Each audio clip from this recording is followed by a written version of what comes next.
तर काय विषय तुम्हाला पाहिजे? ते लव अंकुशची ती स्टोरी, जसं आपण वर गेल्यानंतर तिथे म्हणजे लव अंकुशचा जन्म कसा झाला, परत सीता मातेचं इथे पाळणं आहे तिथे. हां पाळणं आहे तिथं, वाल्मिक ऋषींचंही. हां, तर तातोबा तिथे तिचा रक्षण करायला होतो. हां हां हां हां. काय आता त्या मुलगा जलमला, कुश कुछ झाला मला. हां. कुश मग त्याला ते झापा घालायला या करायला हम्म. सेवा करायला होतो. कोण? तातोबा हे महर्षी वाल्मिक ऋषी. वाल्मिक ऋषी. मग सीतामाईनी जेव्हा कपडे धुवायला आली इथे चंद्रभागेवर, तेव्हा तिथून तो लघवीला गेला थोड्या टायमाने. इथं माकडीच्या जवळ एक बाल तिचा पडला.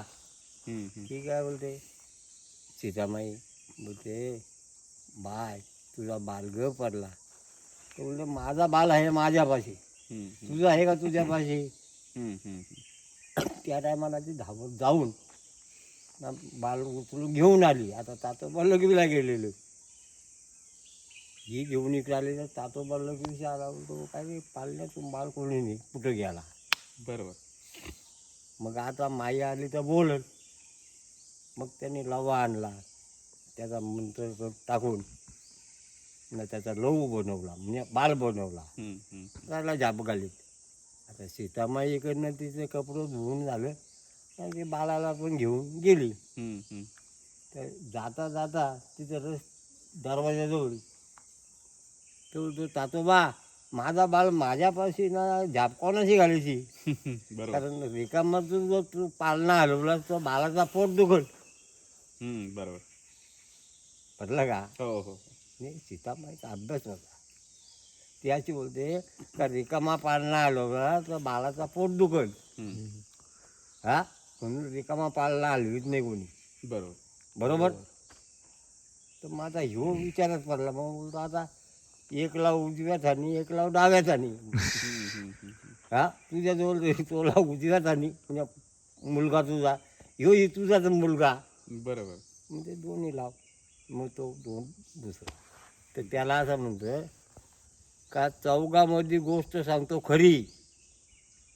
बरोबर. बिन बापाचा पुत्र जन्मला. आता त्याला बाप आहे का? नाही. लहूला नाही. त्याचा या कुसला बाप आहे. बरोबर. तामाची अंगठी होती, भोग दिला त्या टायमाला तिने घेतलेली होती. ती ओळख राहिली ना. बरोबर. मग या पोर आता दिसायला पण तसाच. पूर्ण. हां, मग बिन बापाचा पुत्र जन्मला. आई नव्हती घरी, कारण आई पण घरी नव्हती ना, बाप पण नाही. मग पुत्र झाला कसा? बरोबर. तो लहू. तो लहू. हा, म्हणजे लहूचा जन्माचा हां, किस्सा असा आहे. असं आहे. ओके. हे सगळं घडलं ते उत्तरकांड की सुंदरकांडामध्ये? हां, कोणतं? हे कांड जे होतं ते बाहेर सीतामाईच्या हां, सीतामाईच्या म्हणजे त्रेतायुगात. त्रेतायुगामध्ये. पहिला कृत्ययुग, मग त्रेतायुग.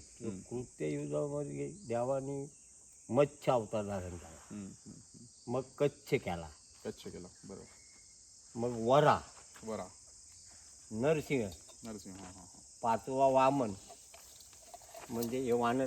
बरोबर. वानर. पाचवा अवतार. सहावा परशुराम, सातवा राम, आठवा श्रीकृष्ण भगवान, नववा विठोबा, 10वा ज्ञानमुख. आणि खाली चंद्रभागेचं स्नान आहे वाटतं. चंद्रभागेचं स्नान तिथे खाली त्या कायम पाणी आणायला जायचं. चालू. बरोबर. आता तेच पाणी आणलंय. ओके. ते खालून पूर्ण पाणी इकडं सप्लाय केलं. वाल्मिक ऋषींचं शेवटचं स्थान इथंच होतं म्हणतात. वाल्मिक ऋषींचं त्र्यंबकेश्वरला त्यांचं पण तिथं तपस्थान आहे त्यांचं. तिथं त्यांनी तप केलं. तिथून त्यांनी गंगा मागून घेतली स्वर्गातून असं म्हणतात भोलेनाथाकडून. ती गंगा जी आणली ना गोदावरी, तर ती कशी आणली का गौतमाचे पुण्य जास्त होते. गौतम ऋषी. गौतम आला माणूस का त्याला ज्वारीची भाकर खायला घालायची, बाजरीची, पण त्याला निर्मुखी जाऊ दिला नाही. बरोबर. हां, गौतम ऋषींचं. तर त्याचं हे महापुण्य झालं. काय आता ह्यो महापुण्यामुळं इंद्रदेवाची सुद्धा जागा घेऊ शकतो, म्हणजे देवांचा राजा गौतम ऋषी. हां, अशा पद्धतीचा तो तयार झाला ना. इंद्रपद घेण्यासारखा. मग त्याची पुण्य कशी संपड, ही पुण्य झाली की नाही. पुण्य झाले बरोबर. मग पुण्य म्हणून इंद्राने काय केला, कावा करून आणि दर्भाच्या काडीतून गायीचा मृत्यू केला. हा, गोहत्येचं पातक. आणि मग ते पातक करण्यासाठी म्हणजे आपलं पातकापैकी असं आहे का, एक गोहत्या म्हणजे गोहत्या, स्त्रिहत्या, बालहत्या आणि ब्रह्महत्या. ब्रह्महत्या. म्हणजे महत्वाच्या या 4 हत्या. 4 हत्या. हां. बाकी खंडीभर ससं किती मारतील ना, मासं किती मारतील ना, माणसा किती मारतील. हां. पण हे गाड्या भरात जमा. पण महत्वाच्या ह्या 4. 4. बरोबर. मग आता हे हत्या, ब्रह्महत्याचा पातक किती, गोहत्याचा किती, तुम्हाला फिटणार आहे का? स्त्री हत्याचा, बाल हत्याचा, म्हणजे असे ही जी 4 हत्या आहेत, तर ही पातक आहेत. तर आता हे गौतमाच्या हातात त्या तसं त्यांच्या हातून झाले ते. झाला, म्हणजे आता ह्यो पाप फिटायचा का? म्हणून त्याच्यासाठी तिन्ही देवाने, हां. आता ब्रह्मदेवाने सगळ्या सृष्टी निर्माण केली. की तुम्हा आम्हाला जीव त्यांनी घातला. जन्मदाता कोण? ब्रह्मदेव. ब्रह्मदेव. बरोबर. बरोबर. विष्णूने कार्य काय उचलला? सगळ्यांना पोसाचा. ब्रह्मदेव पोसितो का? नाही. विष्णू सगळ्यांना पोसण्याचा काम नाही. बरोबर ना. महेश सगळ्यांचा गुरु झाला, आदिनाथ गुरु, आणि सगळ्यांचा संवार्ताचा. संवाद झाला. हा, बरोबर. ही काम दिला त्यांनी. 3 लोकांना 3 कामं वाटप दिली. ही 3 देवतांना एकाने पालन करायचं, एकाने एकाने निमित्ती करायची, आणि एकाने संवाद करायचा. संवार. म्हणजे ही 3 देवांचा कारभार 3 अंक दिला. म्हणजे ज्याची त्यांनी ती पदवी स्वीकारली. हा, आज आपल्याला जरी जन्म त्यानेच दिलेला, आपण त्या कर्मच करायचे. बरोबर आहे. आणि शेवटी आपला पण संवारच होणार. संवारच होणार आहे. बरं. आता ठीक आहे, 3 देवतांच्या ताब्यात दिला का नाही. बरोबर.